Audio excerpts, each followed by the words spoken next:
Hey everybody, welcome to another edition of Tuesday Talks with Ashley and Angelo Datseris. And while we're waiting on everyone to hop on, we have some exciting appreciation we want to share with y'all. Angelo.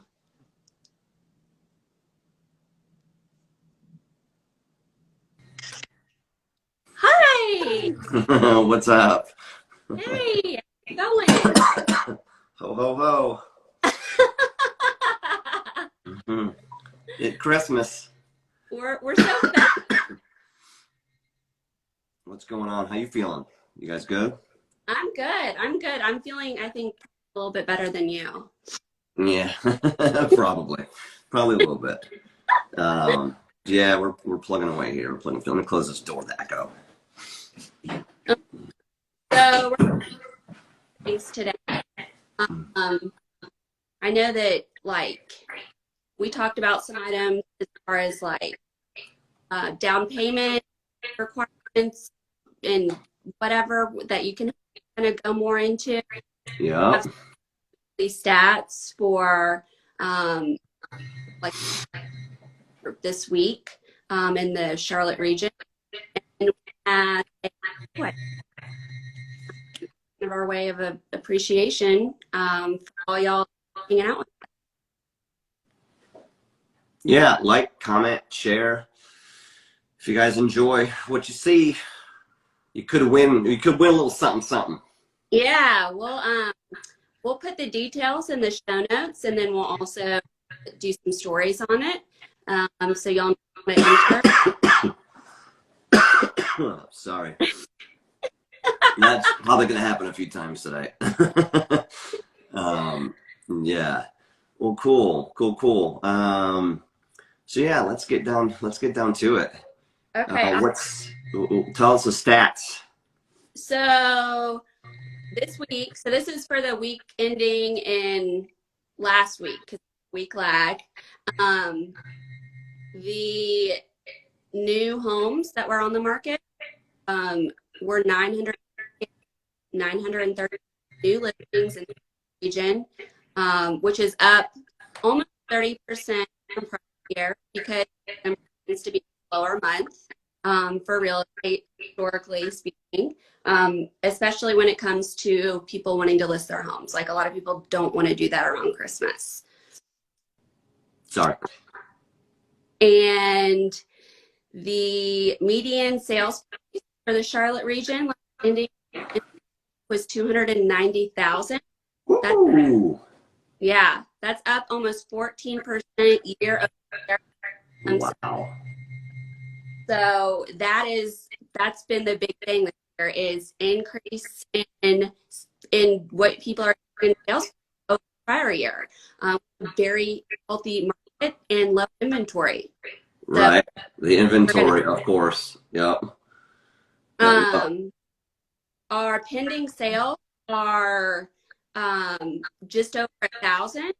So that actually is up 43% from prior year. Whoa.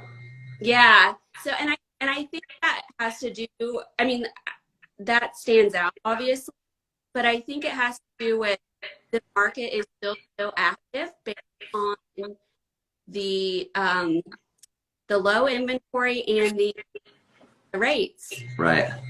Driving the market right now, because normally we wouldn't see obviously over prior year. Right. That's a big appreciation for sure. Yeah. So and of course our inventory for the week ending in last week down.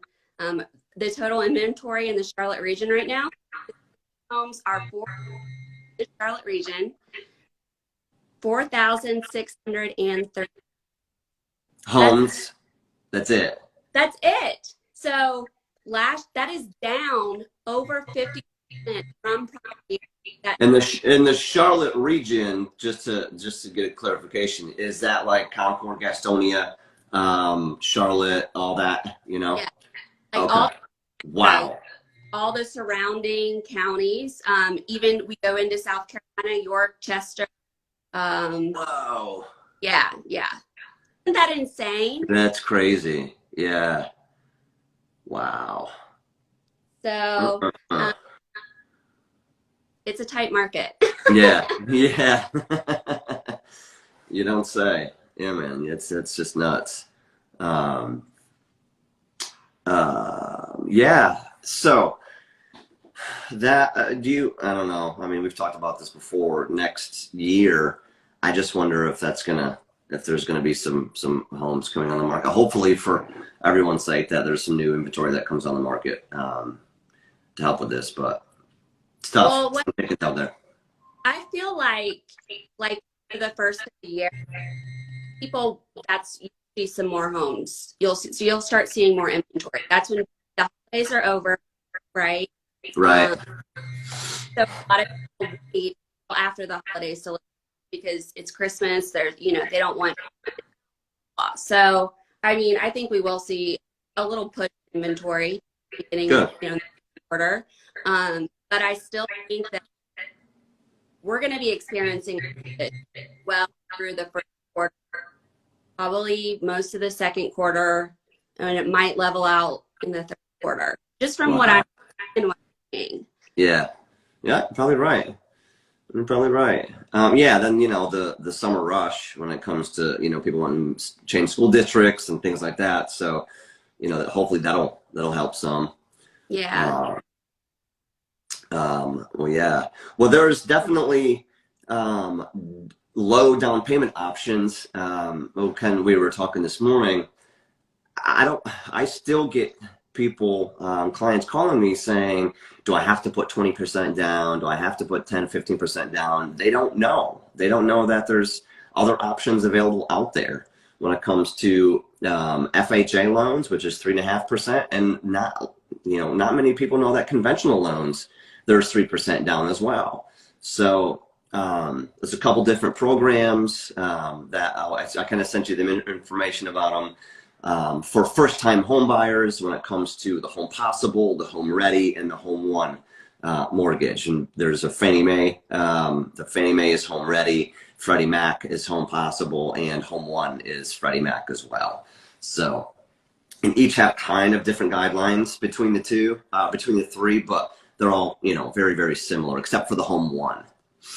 Okay, so if I am somebody and I'm thinking like, I don't have, say my credit score in the mid sixes and um, you know, the combined household income, you know, let's just say like 150,000. Um, what are some options for down payment assistance? For down payment assistance, Well, through these programs. for like what are the down payment requirements? Yeah. Yeah, okay. So for Home Possible and Home Ready, they're basically the spitting image of each other on Fannie and Freddie. It's a 3% down bare minimum requirement, okay? But you have to fit inside their income. There's income limits for these particular programs. Before July 2019, many areas in Charlotte didn't have an income limit. So you could in essence use that program for 3, 4, $500,000 homes, people making, 80, 90, 120, $150,000. But they changed that in July of 2019 and they put a cap on, I haven't been able to find a zip code that isn't capped at, in the Charlotte market, $64,000 and $64,080. Total income for the household. And if they're both people are on the loan, if you have a couple on a loan, we have to put that together. And there's a lot of little ways to kind of get around that. So let's say if somebody makes 60,000 base salary and has a bonus structure of like 10 to 15,000, that would normally put them over. But with the Home Ready, we don't have to use the bonus. We can just use the base to keep them under that income limit to get, because if you have lower credit scores, like somewhere in the mid to high sixes, and you're in that $64,000 income bracket, that is 100% the way to go, because you're not getting, it's called LLPAs, loan level pricing adjustments, where they're gonna kick you in the teeth on because your rates, because your score's lower, and you're gonna raise your interest rate. There's like a cap. So they help people that have the lower credit scores, but they have to fit within that income limit. And that's for. What if what is the lowest credit score somebody could have to be eligible? For me, from the lenders that I currently work with, and I'm not saying that this is across the board everybody, 640 is my bare minimum. And then for the income caps, 60. It's 64,000. It's 64,000. I think $80. Okay.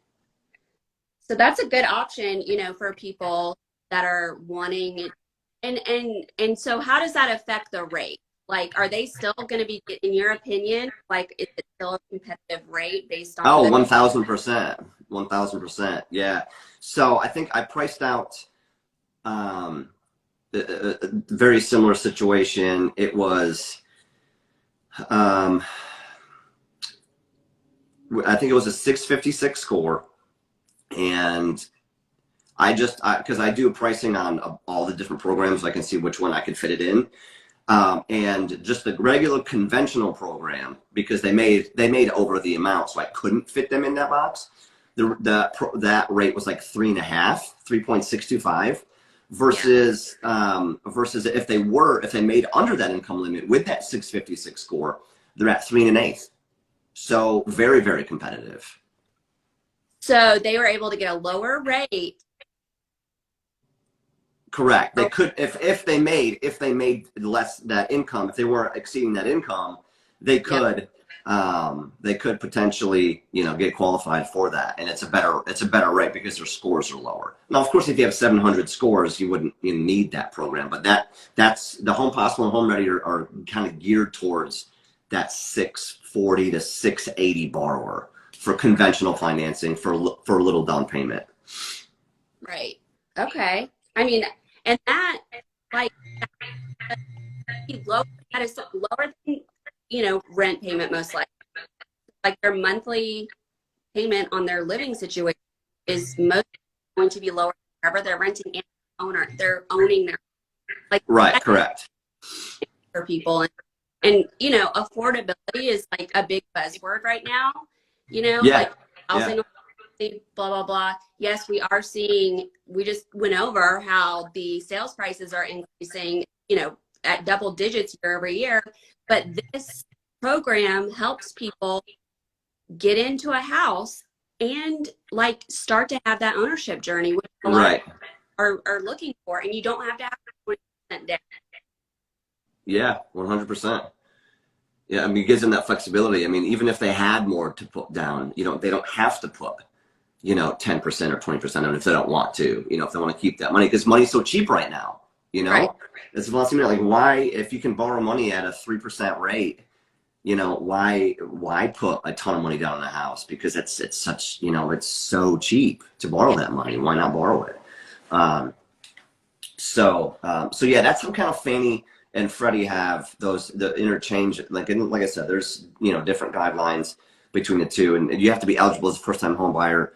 And it depends on the Home Possible Home Ready program, where you kind of owned a home for at least 3 years, or been entitled to a home. So there's some guidelines that come into play with that. But also the Home One, I love this program, because let's say you have a borrower that makes, let's say, $150,000. So they don't fit in that bucket, that Home Ready, Home Possible bucket. They make so much, but they don't want to or don't have the means to put 5% or 10% down. The Home One program is a Freddie Mac program where it's a 3% minimum requirement with no income limit, 0 income limit. So Yeah, so they don't have to put anything more than 3%, but they have to be a first-time home buyer. I was gonna say, what's the catch? Yep. They have to be a first-time home buyer. Okay, what if it's a married couple and one of them has owned a home in the past and the other one hasn't? Ooh. Do they currently still own the home? One of them has to be a first-time home buyer. One of them. Okay. Oh, so So they're living in the home that this one of the spouses owned, and the other one got married. okay. They're not on title. They're not on title, but I'm going to pull that up. That's a good question. Just say that it just like popped into my head. Yeah, it's a great question. And I know the guideline, but I don't want to speak out of term. Yeah, like this stuff is specific. Yeah, and it does vary for the particular program. So I'll just let's see. Hopefully it'll pull up matrix. Because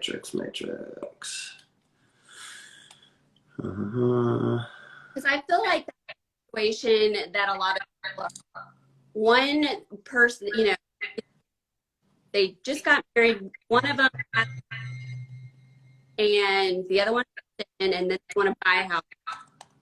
So like I feel like that is, but the other spouse is never owned. So I think, I could think of a client that has in a situation. Yeah, for sure.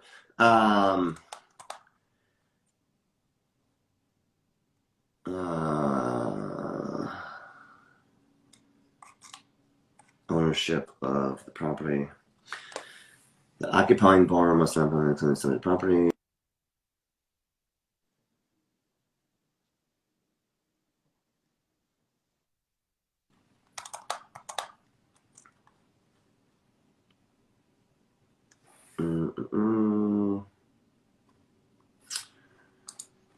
Hold, please. Maybe I'll like do it, checking your stuff. What's that? Do a little dance. Ready, matrix. Where is the matrix? Oh, that's why. Yeah, because there is potentially a loophole that if I think it's one of the borrowers has to be a first-time home buyer, so not on the mortgage of a property. Hopefully this will be pulling up for me any second. But like regardless, people can send you stuff. Like you can take like once someone applies or whatever, reaches out to you, like and they want to know about these programs, you can help them decide A, if they're eligible, B, like if there's calls, C, what are the requirements and do they take them? Yeah, I'm trying to pull it up here. I know that if I'm not mistaken, that one of the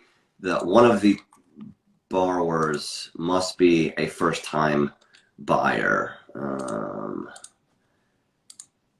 This is not giving me what I want to see. Hold or come on, man.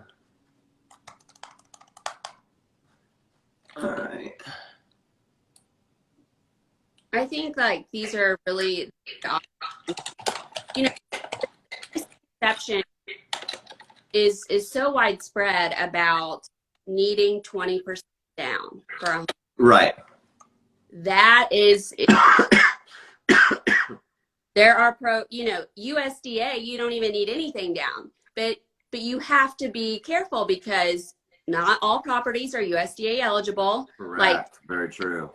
Has their own certain criteria, but I mean, 20% down isn't a thing. Like, yeah, that's great if you could do it, but like you just said, the interest rates are so low. Yeah. So, I mean, keep your money liquid because that's the thing about real estate, right? It's a good investment, but it ties up your money.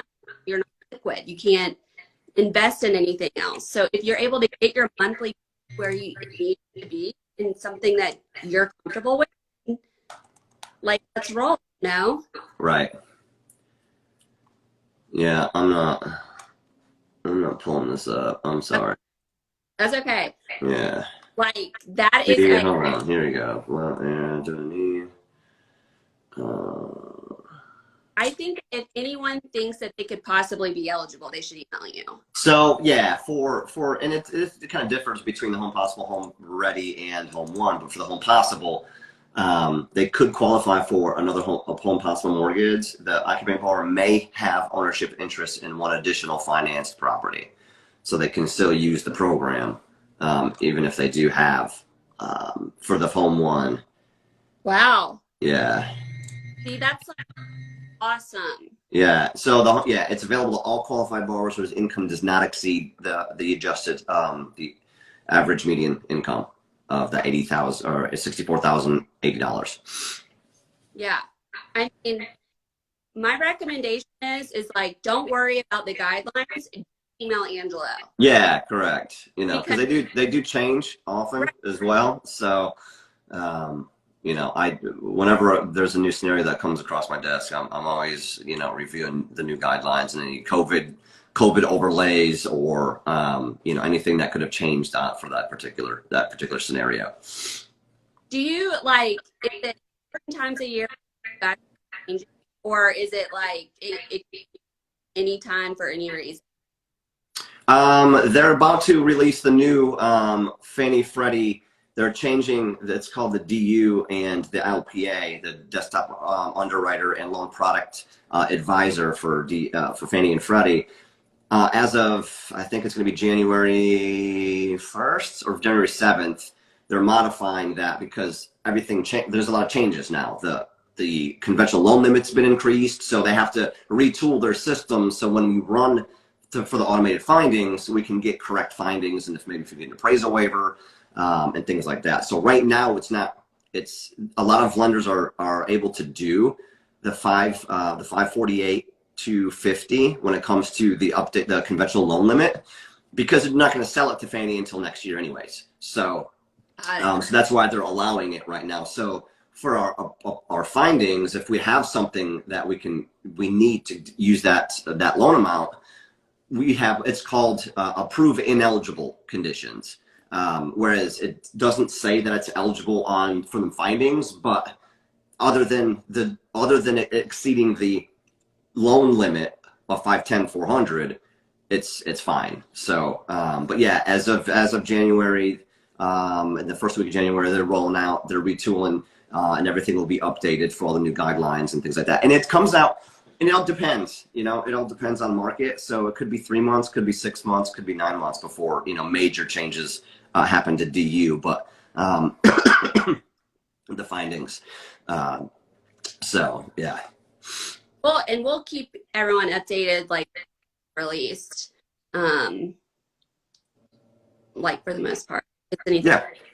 Yeah. If any major changes happen, I usually post that, or I talk to you about it, or I'll try to make everybody aware on my social media. And like, the other thing this is my biggest takeaway, my biggest tip that I tell anyone who's like thinking about buying a house, like, I don't know, blah, blah, blah. I'm like, you don't have to know, because guess what? Somebody can help figure out if it's a right move for you. Yeah. I tell my family this. I'm like, reach out to Angelo, tell him your situation, and he'll plug it in. He'll do his thing, and yeah. Know these requirements. You need to know these guidelines. You just need to know somebody who does.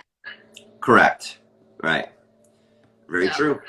That's what I encourage everyone. If you're thinking about making a move next year, just reach out to Angelo and let him tell you about the programs. And do people need to ask you? Like, if someone emails you, do you like it when they're like, hey, is there any down payment programs? Like, or are you automatically able to find those depending on situation? Yeah, I mean, it's just a quick phone call with them, and I can kind of figure out which box I need to put them in. When it comes to down payment assistance, I'm limited with that. With my FHA program, I have one lender that offers that down payment assistance through the Chinova Fund. But conventional, it's either 3%, 5%. You can do any number. You don't have to do the 3% or 5%. You can do 6, 10, 12, whatever. But yeah, I can usually figure out with a quick phone call kind of where we need to put them, and place them for the particular program. Yeah, that's my biggest advice to anyone who's like, I don't know what y'all are talking about. That's okay. Just go our phone number and hit him up. He'll help you. I'll do what I can. The other thing is a follow-up from your situation that you're dealing with. Oh, the appraisal issue. Yeah, it's due back tomorrow. I've been having appraisal issues left and right. I had an appraisal come in way lighter than what the borrower thought it should come in at, because there's no comps. There's just no comps to be able to substantiate that value that he thinks that it is, and it just sucks. But anyways, yeah, hopefully should know tomorrow what will be happening with this appraisal that we reordered, sent it to a new lender because the builder is contesting the current appraisal with the current lender. So I am very, very interested to see how this plays out. We'll be able to share that next week, and I think that we are going to see more appraisal. I don't want to say issues, but discrepancies maybe. Yep, perfect word. Where whenever you have prices like they are, sales prices, like asking prices on homes, a lot of times the appraisals are getting more conservative. I mean, that's just like the nature of the beast. Is that correct? Angela, do you think? What's that? One more time. Like, whenever you have such steep increases in sales price, basically, you're going to start seeing bigger gaps in what appraised value will come. What a potential. Yeah, very much, very true. Very much so. Yeah. It's appraisal or sales price. It goes on the lower of the two. So even if they pay more for the property when it comes to somebody that needs financing, we're going to go off that lower number. To be listed in the MLS as a sale that sold for higher, which is going to kind of screw everybody else that's looking for, what I'm saying? It may inflate the market even more in that particular area. But yeah, it definitely has everything to do with, the inflation of sales and the values that are coming in, because it's just such a crazy market. And with my sellers, I always try to, when you start seeing the market change, like, and real estate agents talk, and we all talk, it's a small industry, you start hearing about more appraisals coming in lower than sales. What I like to do when I'm agent is put a little packet on the door, and I know the appraisal is going to be, and it just is going to have, like, basically how I came up with these. And a lot of times, appraisers might look at it, but if they do, it helps them. That's huge for my client. And it always helps too if if you're the listing agent or the buyer's agent, to go in there when the appraiser, if there was major renovations onto the property, to make sure you let them know and to give them the invoices of what was paid to to update the property, so they know. Because sometimes they may see the MLS listing was 5 years old when it previously sold, and they may not know what's been done to the property. So it's always good to be there schooling that and just saying, you're not trying to influence the value. You're just trying to, hey, this is what was done to the property. This new kitchen, new bathroom, tile, whatever, hardwoods, granite.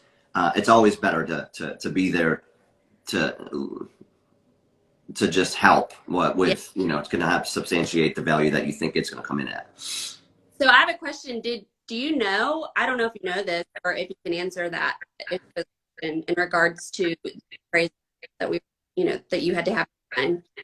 Do you know if one involved in the transaction gave the appraiser any information that would justify the sales price this time around, like the hardwood floors or something? Yeah. He knew what was done, what was different on the house because he had actually appraised. I think he may have even appraised that other house.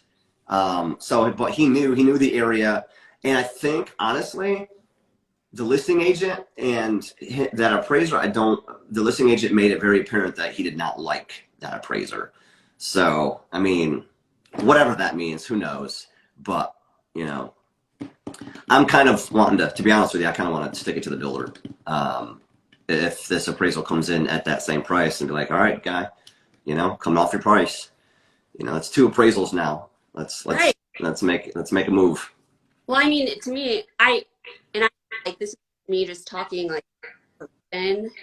I just feel unethical at that to continue to list a home when you know that it's twice. Right. Yeah.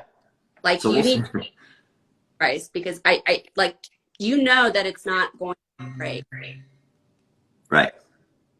Yeah, and whatever the hardwoods up front, up top, and the upper level, and the deck out back did not come make that much of a difference in price. So, anyways, we'll see how this plays out. It'll be interesting to see.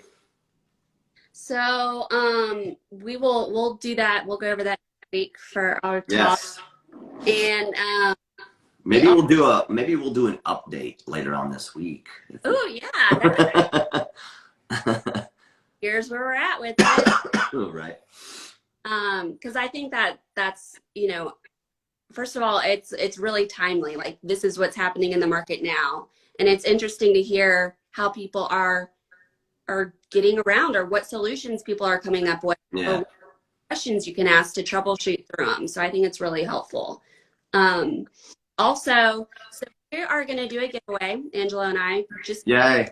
Thank you for supporting us on social media, reaching out to us with your questions, sharing us with your friends. Like it means a lot to us, and we really appreciate the support. So we're going to do a giveaway, and we are going to be giving away Roomba. What? A Roomba. All right. That's what's up. And so we'll be donating $100 to your charity, your choice as well. So, and we're going to announce the winner next Tuesday on our Tuesday Talks. So make sure that you tune in. And I will also put in show notes for today how to enter and get your name in the drawing. Yeah, so please comment, share, follow, like, to enter your name. And so, Ashley, can someone be entered twice if they make more than one comment? Just curious. I think. I don't know. We kind of yet. I don't know. Because that could be one person like yeah. I think that, and and you have to make sure that this is okay, but I was thinking too, like if any of you know of somebody too that is thinking about buying a house. Yeah. Tag them in the comment. Yes. Perfect. 2 entries for that person. Yep. Yeah, I'm cool with that. So yeah, that's a great idea. If you have anyone that you know that is thinking about buying a house or refinancing in 2021 or just in general, tag them in the comments. Yep. And it's for this Tuesday talk. And like I said, we'll put the instructions out and then announce the winner next week. Sweet. All right. Well, that's all I got. Yeah, that's all I got. Thank you, everybody, for tuning in. Whoever did tune in, and I saw my buddy was on there. A couple buddies were on there today. So thanks for tuning in, and we will see everyone next week. Happy holidays, Merry Christmas, everyone. Ho, ho, ho. Yes. Thanks, y'all. Woo! Bye-bye.